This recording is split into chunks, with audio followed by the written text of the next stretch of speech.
Test, test. although in raised.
Hi, Tim. Can you hear us?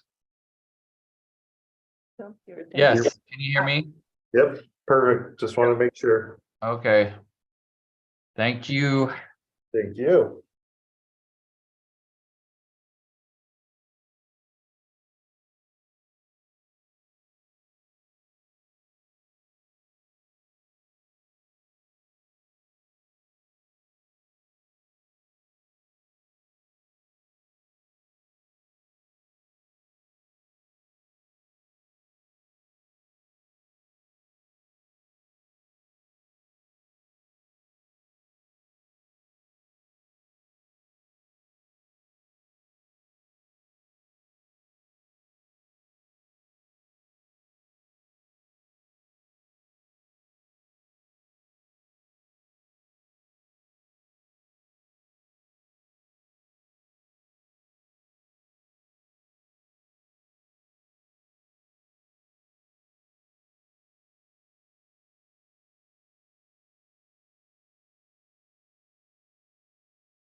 Good morning, Sean.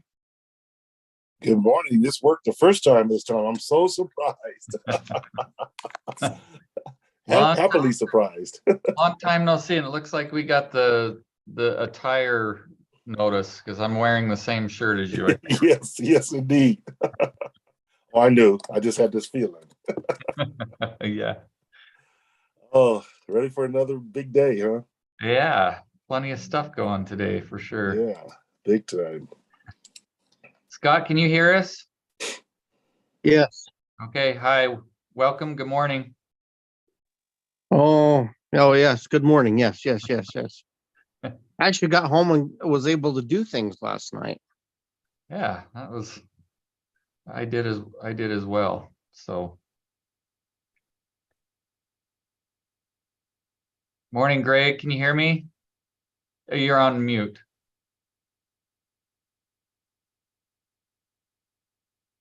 Can you hear me, Greg?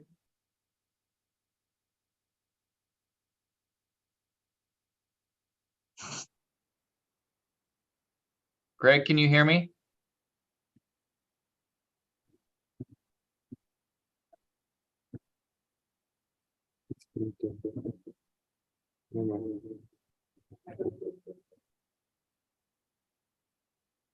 Not sure if Greg is hearing me.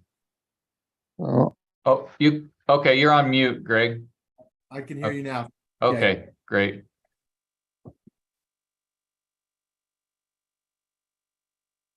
Morning, Ellen and Doug. Can you hear me okay? You're both on mute. Loud and clear. At least you were. Okay, There, this should be better. yep. Okay. Brian, can you hear me? Yep, Chantal and I are here. Okay, hi, welcome.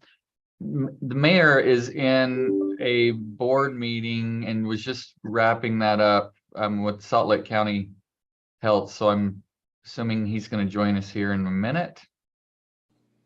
We'll wait, obviously wait a couple of minutes and see if he joins us. If not, Scott, you may have to start the meeting. Oh, there he is. don't scare me like that. Hi, Mayor, can you hear me okay? Yes, I can hear you. Can you hear me? Yes. I think we have everyone here, so. Great. Well, welcome everybody to will be our last legislative policy update meeting for this session that ends tomorrow, or actually in 2 days, right? No, tomorrow night at midnight. So I'm not seeing who's online. Let me just change my view. Great. So we're grateful to have obviously Brian Allen and Greg Curtis here with us, and Chantel, she's back there as well. And I will turn the time. Do you want to take a minute, Tim, or should we turn it over to Brian? I think we can just turn it to Brian. Okay. Well, good morning. We're in the home stretch. Thank goodness. We'll just give you a quick update on some of the more important bills. Probably heard that Senate Bill 295, the DIDS bill, got circled and is going to remain circled as far as we know till the end of the session. That's what everybody keeps telling us, and that's kind of what we're banking on. But obviously, there's still 2 days left. Anything could change, but we're watching that one carefully. House Bill 499, which is the homeless bill, is in the Senate. It made it out of the House. I know they're tinkering with it a little bit in the Senate, but not sure exactly what they're trying to do. But there is some back and forth on that bill, but we expect it's going to pass out of the Senate. What final changes might be made in that, we're not sure yet. House Bill 364 and House Bill 406 are both housing affordability bills by Representative White, and dealing with some land development issues. We still have some concerns with 406, I think it is, but both of those bills are in Senate rules, and we'll probably 406. One of them's on concurrence. which one's on concurrence? Let me look at them. So, well, I guess one of them on the concurrence calendar, the other one's in rules. They're still doing some tinkering on it as well. 364 is on concurrence, and Okay. 406. So 406 is the land development bill. That one is in Senate rules, and I know they're still working on some changes there. The short-term rental bill that was going to create a pilot program got sent to interim study. House Bill 527, the mining operation bill, never left rules. It's not going to get heard this session. And SB 260 is the transportation funding bill. There is a lot of back and forth on that bill. It should have been voted on yesterday, but they didn't have the fiscal note quite ready. And I guess they're going to suspend the rules today. And that happened on a few House bills over in the Senate side as well. So they'll be suspending the rules this morning at some point in time and passing out the rest of the appropriation bills that did get done last night. And then House Bill 329, the event permit bill. Hey, Brian, let me just add for the council, before we move on, that Senate Bill 260 is really important, actually. And I know Greg might even talk about it more, that there's that bill would add revenue dollars into our city. And so, and it's significant enough as it wouldn't be a small amount. So I know that the league actually put an alert out to us last night to contact our legislators and urge them to vote for Senate Bill 260. So anyway, I just wanted to add that while before we moved on from it. So I didn't elaborate on too much on that because that's more in Greg's wheelhouse than mine. So I'll let him fill you in on all the gory details on that bill. And then House Bill 329 is that event permitting bill that would require the city to rate content for events. That is, we've talked to every senator. The only senator we found that was going to vote yes on it was the floor sponsor, and he didn't really want to, but he had to because he was the floor sponsor. So there may be an attempt to amend it with some language that would just require the city to put all permitted events on a website, and then put QR codes at venues and saying, hey, if you want to know what's going on in the city, click on this QR code. We still don't like that bill. We think I think putting a QR code out there is overkill. If people want to know, they can go look on the website, but I don't, and there's not a lot of appetite even for the bill if it gets fixed. So we're not sure where it's going to go. We think it's either going to get fixed or it's going to die, and it may get fixed and die. So, and I'm happy with that outcome. So that would be a good outcome, I think. And we'll see how it goes. We, like I said, two more days. We got a lot of things can happen. So we're keeping our eye on the balls, and there's lots of them in the air right now. But we've been working closely with the league, and they're working really hard on all of these issues as well. So I think there's been a lot of good things that have come out of the back and forth. So we'll see how the dust settles in the next couple of days. That's all we got.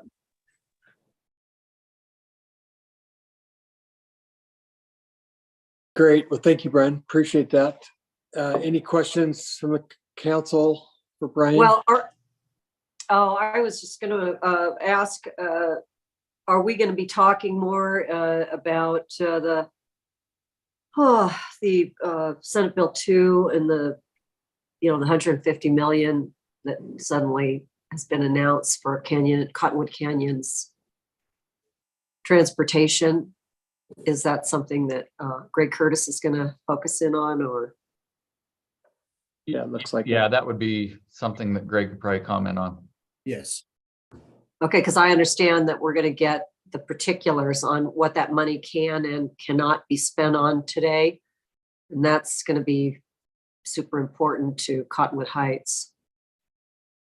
Yeah, so I'm real interested in anything you can fill me in on that, and then maybe talk a little bit more about that. Hey, thank you, Councilmember Burrow. Just real quick, anything else for Brian before we turn it over to Greg?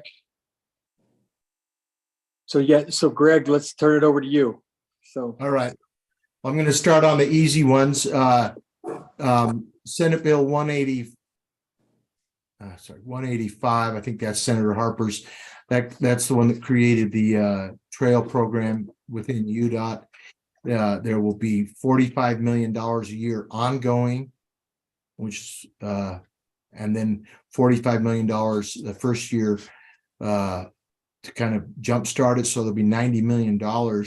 These are paved trails, though, trying to connect communities so individuals can use paved trails to go from community to community, and the idea of not having to interact with traffic. I think the dream or vision is if you need to go from Cottonwood Heights to Holiday and it's a nice sunny day and it's 3 miles, you might choose to walk or take your bike or something. But if you have to figure out how to navigate across 215 or something, you might just get in your car. And so that's kind of the vision, but none of it is really spelled out very specifically. UDOT will have a lot of latitude in regards to building up the program and how that's spent. But it is for paved trails connecting communities. This isn't one where they would say, well, I want to do some new trails in the foothills or up canyon or something like that, unless it was going to be paved. The idea of connecting communities. That's a new program that was one of the governor's initiatives during the summertime. You may have seen the media. So, but UDOT will stand it up with the particulars in regards to that. Second issue. if I may, since I don't get time with either you, Greg, or Brian, other than this, I want to say that, of course, I'm really happy about this bill, but I also think it's important that as a community for Salt Lake Valley, for each city, and I'm a big believer in connecting to our neighboring cities. And also, this kind of implies that the continuing widening of our arterials and collectors throughout Salt Lake Valley is okay. They do continue to fracture our communities. This is something that is a concept that we don't seem to embrace in Salt Lake Valley. And so, yes, trails are going to help, but when it comes to funding, as long as we keep funding more lanes and fast arterials and collectors through our communities, this is fracturing within cities, and it's certainly fracturing between cities. And so this is something, it's a long-term statement, but I want to go on record that, you know, when it comes to lobbying, I want to be aware of bills that continue to add to this, again, fracturing of our communities with high-speed arterials and collectors in bedroom communities. So thanks for letting me add that. Well, and, Greg, this is Doug Peterson. UDOT's Got a quick question. yeah, A lot of what will be used, this money will be used for, I'm sure, is what, right of ways, some of that infrastructure that may or may not have to happen. Is any of that spelled out as far as how we get to the connectivity of those trails? I know that the governor mentioned that was a top priority. And have they got any? I mean, people are worried about taking and, you know, different things like that. So maybe you could, you know, elaborate a little bit on that.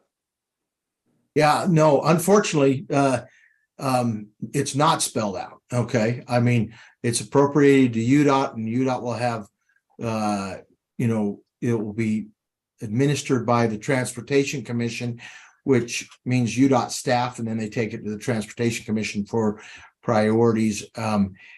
The question remains is there's some prohibitions in the code in regards to eminent domain for trails.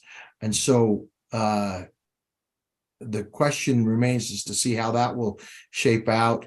Some of these trails will be clearly in dedicated lanes, so dedicated trails or lanes next to highways or roads.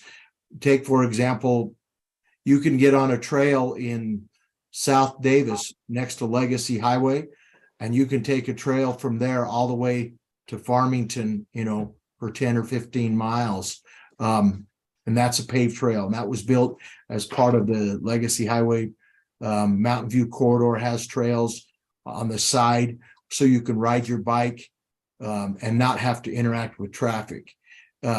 As to how they're going to implement that in developed out areas like Cottonwood Heights, it's a little bit more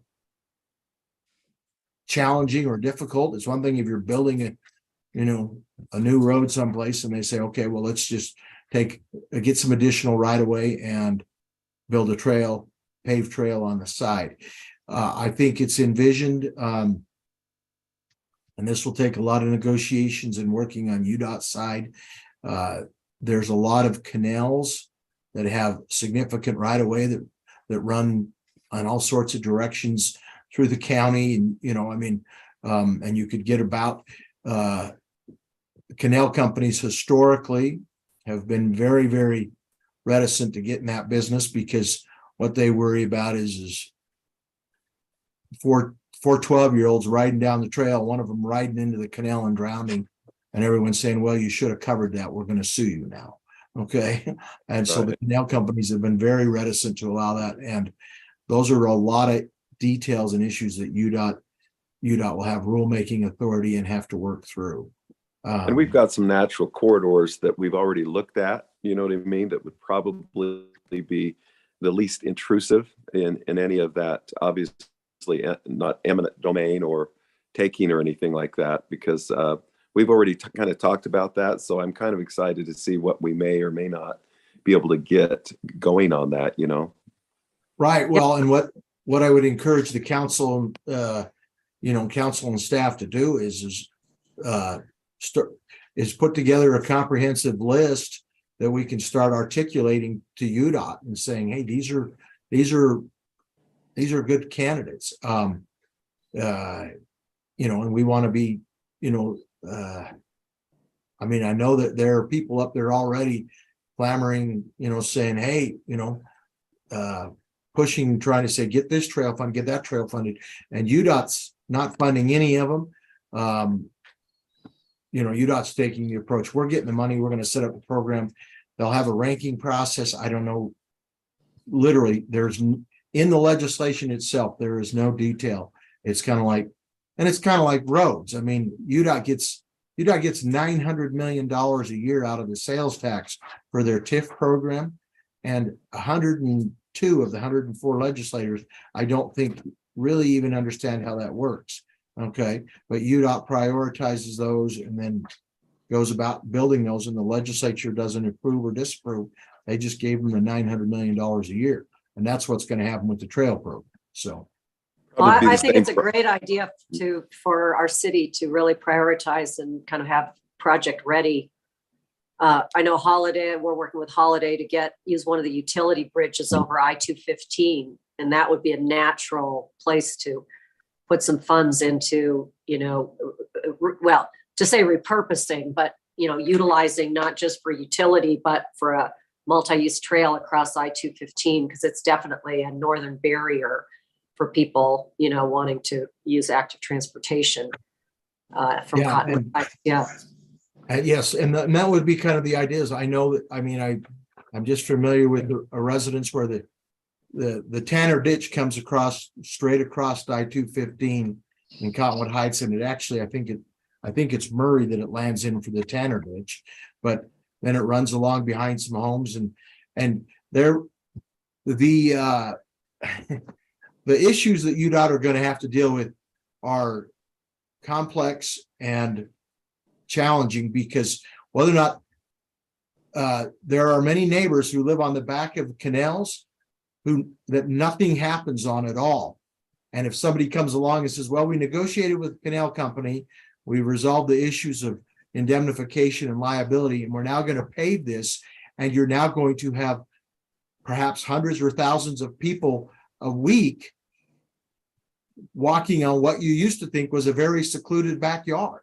I mean, UTA bought a whole bunch of a whole bunch of rail line going south of IFA and Draper to take that down around and hook it into Utah County.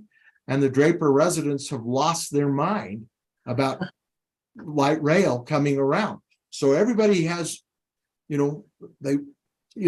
everybody wants a trail until it's a trail in their backyard. Okay. Or everybody wants, you know what I mean? So UDOT's going to it's going to be a challenge to navigate through how they handle all that. So, but Well, we dealt with that with Dawn Drive and the trail that we've got or that goes from Fort Union over by Mountain View Park, where they actually paved that, and that's become a trail. I mean, that's a very common issue. So, yeah, I'm not familiar with that, council member, but you've seen the challenges, and that's UDOT's going to have that statewide now. So yeah. And the wonderful thing about that, Greg, is Bill or Tim Tingy mentioned in Murray, when they done those trails, people had great opposition to it. Once the trail was in, the opposition was very, very minimal. And we've had the same thing on the East Canal. Yeah, we have not heard that I know of one negative comment. It's after not that like was you put have, in. it's not like you have hundreds of people walking behind your house, and you might have one or two an hour. I mean, my daughter-in-law lived along the East Jordan Canal, and she and her husband were just, oh, this is so terrible. But, as you said, Doug, it just did not come to be that it's a problem. So but it will be a challenge to manage, public response, especially people who don't understand and maybe have never used such a thing. They don't. Yeah. right. Yeah, and just depending upon the trail and what it does, I mean, my daughter lives in Farmington, so I have ridden my bike up to Farmington and I take the trail along. And if you go there on a nice spring Saturday morning on a spring, I think there's more people on the trail than there are cars on Legacy Highway. How So, wonderful, how you know, it's- wonderful. I yeah, think we should so- be rejoicing that people are getting exercise in hopefully clean, fresh air. That's what we should be focused on, is getting people out of their houses, walking and riding their bikes. This is a wonderful thing for community. No, I'm not saying it's not. I'm just saying that you will be the ones as the elected officials in Cottonwood Heights that will deal with the neighbors and trying to help those who are opposed understand. And I agree that it's a good thing to be able to riding your bike. If you're riding a bike, and I'm a bike rider, but if you're riding your bike and you're interacting with traffic, that can be very, very intimidating to a lot of people because you don't like cars flying by you at 50 miles an hour on Highland Drive when you're riding. But anyway, that's the trail program. So Yeah. That was the easy one. The next one, 260, is Senator Colomore's bill dealing with the imposition of what's commonly referred to as the fifth of the fifth, or a 0.2% sales tax increase, with 1/4 of that 0.05 going to Salt Lake County. And Salt Lake County has asked for permission to use that for homeless services. And Senator Colmore has been championing that. And I think the House is on board with that. The next 0.05, and Mayor, this is what you spoke to, would be distributed to the cities according to the B&C road formula, based upon the number of counties that impose the tax. The tax commission will look at it every year and say, okay, well, we only have, hypothetically, if we only have one county, Salt Lake County, then it would be distributed on the B&C road formula in Salt Lake County. If then another county came in, they would say, oh, we now have two, put that into the formula. So it's really hard to get an exact pinpoint on what Cottonwood Heights would get.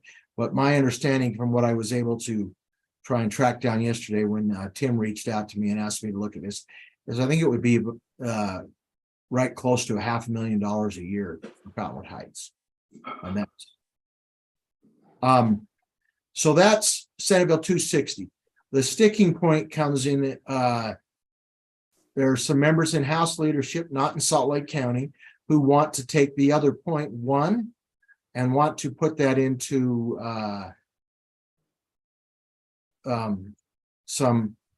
they want to put it into what's called the TTIF program, which is a capital program for transit. But the concern with Senator Cullimore is local dollars going into this TTIF program and whether or not they ended up getting supplanted, and Salt Lake County has to pay for all of their double tracking and commuter rail expansion, and then they'll use state dollars that Salt Lake County residents are also paying to do Utah, Weber, and Davis County. Okay, and it's kind of and UDOT raises their arm to the square and says we will not supplant, but historically that has just shown to not be the case, and so they're fighting over the 0.1 and how that will be handled. Okay, I believe they'll come to a resolution. I was on the phone with Senator Cullimore again this morning. But that's, and it will take a concentrated effort to get that thing through the House. There was a companion bill or a competing bill that Representative Christopherson had at House Bill 500. And they thought that was going to come bouncing out of the House, and then they would try and, work those out. And it was actually defeated on the House floor, I think to the surprise of most of them. And so they all kind of rallied around Senator Cullimore's bill. So that will take a concentrated effort to lobby that one through. So Hey, Greg, we all might want to reach out to Representative Benyon today with the text or something. Let her know how supportive we would be of this bill.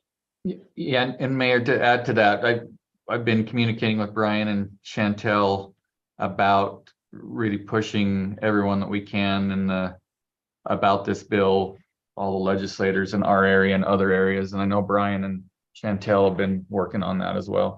And Greg, you as well. Greg, just a quick clarification. Is that 1% statewide of a raise in the tax? Not 1%, it's actually 0.2%. Okay. In each county that chooses to adopt it. This is a county optional tax. They've had it on the books at 0.2% for the past 4 or 5 years. And it was all dedicated to transit, and Summit County was the only county that chose to impose it. So now they're changing the uses and authorization with the hopes that if the cities get 25% of that 0.2 or 0.05. So for example, if your sales tax rate in Salt Lake County is currently about 7.1%, I believe. I'm not, but it will go to Right, so that 7.3. 7.3. Yeah, Yes. gotcha. Okay. So we'd come out on the positive side if we could make that work, it sounds like. Oh, yeah, I mean, as a municipality, yes, you would, you would definitely see that increased revenue, in your budgets. So, so that's 260. The last one, council member, is it Burrell or Burrell? Yeah. It's Burrell. Thank you. Burrell. Okay. Mhm. Councilmember Burrell, you talked about SB2 and putting the 150 million into the Cottonwood Canyons. I think that they're working on intent language to try and alleviate. There's been rumors that this was going to be shifted and spent on the gondola and some of that, and that's UDOT. That's not. Nobody has that intention. I just know there's a lot of angst in regards to that fund, but it puts $100 million of state money towards it, and then it takes 50 from the Cottonwood Canyons transportation fund, and then UDOT's going to start with the tolling and enhanced bus services. You'd have to have bus lots, probably some parking structures and parking lots. So They mentioned, if I may, they mentioned mobility hub. And originally, 3 years ago, UDOT was all about a mobility hub at the gravel pit at the mouth of Big Cottonwood Canyon. Then when they suddenly announced, what was that now, just last summer, 250 or 2,500 parking stall mobility hub in conjunction with their gondola. Then we all were like, wait a minute, that is a big switch from being at the mouth of the canyon to, this humongous, because at the mouth of the canyon, the mobility hub was only going to start at 1,500 stalls and then see if that met the need and add eventually and out into the long run. So some of the things I'd like clarification on, if you can get them, is the mobility hub they're referring to one for the mouth of Big Cottonwood Canyon? That would be a question I have. Another question is, while it's not listed, because they only listed 4 things in conjunction with the 150 million, is the Wasatch Boulevard expansion, is any of this money going to go toward that? Because we should, our challenge, as you know, is that we oppose the size of the expansion that they want for the 2.6 miles through Cottonwood Heights, but we do not oppose improvement. We desperately need improvement of that 2.6 mile stretch, but not expansion. At any rate, getting clarification if any of this money would go to UDOT turning that roadway into a highway, that's. And let me just be really honest, quite candidly, that's going to be really hard at this point, because Senate Bill 2 is passed. Okay, it's done. It was a budget bill that was voted on yesterday. And so UDOT gave assurances it wasn't going towards gondola. And that seemed to be a concern that was raised by Mayor Wilson and Mayor Mendenhall, Mayor Zoltansky, and that it wasn't going. As to those other things, I don't know. The legislature gets very reticent about jumping in there and saying, well, we're gonna start determining the size of the parking study or, the parking structure or exact location, et cetera. And so that's going to candidly be something that gonna have to be on top of UDOT and Is that anything, Greg, that you directly will be following up as our lobbyist? Or are you thinking that that's up to us to make our wishes known directly? So I'll be trying to follow up. To whom But- in UDOT would we focus on? Well, they have, we've been through a couple different project managers on this whole thing over the time. I mean, yes, I try and follow up, but you need to understand, from administration's, UDOT's perspective, okay, you might as well be sending someone with leprosy in there to talk to him. Okay, they're not all that inclined to say, oh, good, we have a lobbyist coming in here articulating this. I interact with them quite a bit on a regular basis. I go to most of the Transportation Commission meetings, but your influence in talking to them about projects will go a lot further than me coming and saying, hey, I'm the messenger for Cottonwood Heights. And I've been involved.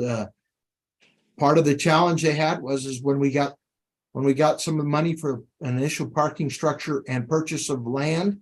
I think Tim helped me remember, was it 13 million that we got for the purchase of land and 10 million for a parking structure? Well, 13 million was the land purchase is what we got. And then the 10 million was put in on a separate separate item the next year, wasn't it? Yeah. That's what I Yeah, recall. there's $23 million sitting there that we got years ago with the idea. And ironically, we were trying to move towards the gravel pit on Fort Union Boulevard. And I got a call one day from an attorney that I'm good friends with. And he said, hey, Greg, I've got a client. I think he might need your lobbying help. And I said, okay, what's it about? And he says, they appropriated some money and they're trying to take his property. He's the trustee for the Walker Family Trust. His name's Doug Shelley. And I went, yeah, I might have a little conflict here. And so I arranged a meeting with him and Cottonwood Heights and UDOT. We had a large discussion, and unless he's had a significant softening of the heart, there's going to be some serious negotiations and probably litigation about using that gravel pit. Okay, Well, it's a very small, it'd be a very, out of the 150 acres, I forget how many acres it would take to build the intermodal hub. But, to me, we take by eminent domain houses that belong to single family homeowners at will. But, the acreage that it would take to build this mobility hub, which would serve tens of thousands of people. Anyways, I know we're not here to discuss eminent domain out into the future, but I do want to go on record. One of my constituents had a really good point, and she mentioned that there was at one time, I guess during this is Christine Michael, my predecessor on the council, that there was $5,000 at one time allocated to have the Cottonwood Heights Police Department monitor at the mouth of the canyon for snow tires and 4x4s. And so her comment is, out of that 150 million, she's hoping that perhaps Cottonwood Heights and Sandy could get like $50,000 or some number that could cover in the wintertime our police department doing the overtime that it would take to monitor on those mornings vehicles coming up to the canyon. I'm assuming she's thinking Sandy would do Little Cottonwood Canyon and Cottonwood Heights Police Department, Big Cottonwood Canyon. And, again, earmark monies for keeping the vehicles out of the canyon who don't have proper traction and are not 4x4s. So no, I thought it was a brilliant idea. And that's something that obviously it sounds like we'll have to follow up and see if we can get traction on that. Mayor Zoltansky reached out to me yesterday with that same question, and it's going to have to be working with UDOT and saying, okay, you have this money and part of this is tolling, part of it is parking, part of it is enforcement, all these things, busing, you know, and I can find out, I will reach out and find out if they intend on any of these funds going towards the Wasatch Boulevard between Big and Little Cottonwood Canyon. I can find out that, but getting money in earmark, it's going to be working with UDOT, and there'll be negotiations on interlocal agreements and what, you know, how much money they'll send and what expectations they have in regards to monitoring and all of that stuff. And so anyway, that's kind of where that all sits. But the legislature will not, they generally on these kind of large funding items will not get down in the minutia and start saying, well, here's 50,000 to Cottonwood Heights and 50,000 to Sandy. They just look at it and say, well, what about Holiday? Because people might be down in 215 and you know what I mean? They just don't want to dive that deep into that. That's why they say it goes to the agency, let them figure it out. Right. Thank you. Okay. You know, on that particular issue, the highway patrol might be better, but are the snow sheds listed in that Yes. funding? Yes, they are. They are. Yes, the snow sheds are listed. I mean, that's one that I think that would help a lot of the congestion down here. As far as communicating to UDOT, like Greg is suggesting, that's certainly something that we can get Tim direction. So we have the consensus of the council on what we feel ought to happen with some of that money in the within the city. That would be, you know, the way that we've communicated with UDOT officially in the past. I think that's probably the way that has the most weight. Yeah, and if I may add to what Councilmember Bracken is saying, at the retreat, do you remember we talked about getting some meetings arranged with UDOT officials, and these would definitely be some of the topics that we would cover with them.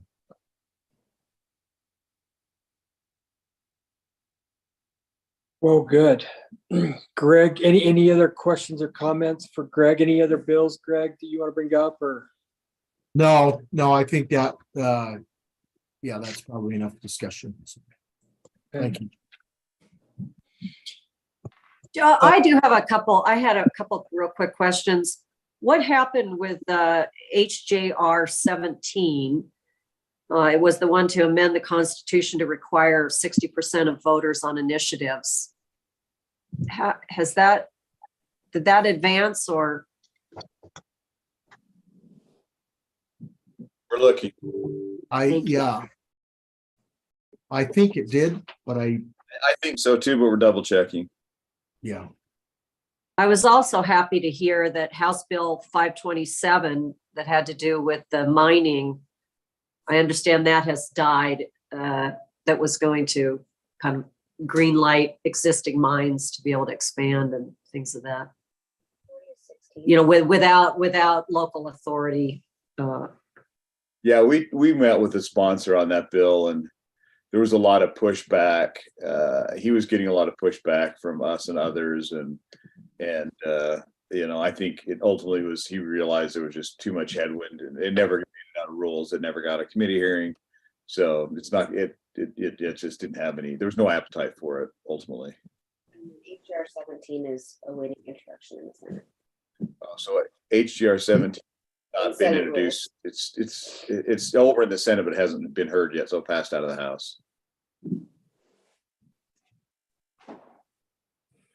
Is that generally opposed or favored by the league? The league is, I think they're, I don't know that they've taken an official position on it. I think most of the league members they don't really like the bill because they feel like it's taking away the voice of the citizens. And that's kind of been the message when people have asked me about it. You know, I've said, I don't know that the league has taken an official position, but I think most of the members, and I know my city's squeamish about it just because it seems to make for citizens' voices to be heard. It's. Yeah, I mean, I think that's terrible it's already too hard to get an initiative passed. And I think it's so onerous that I would hope that we are opposing that.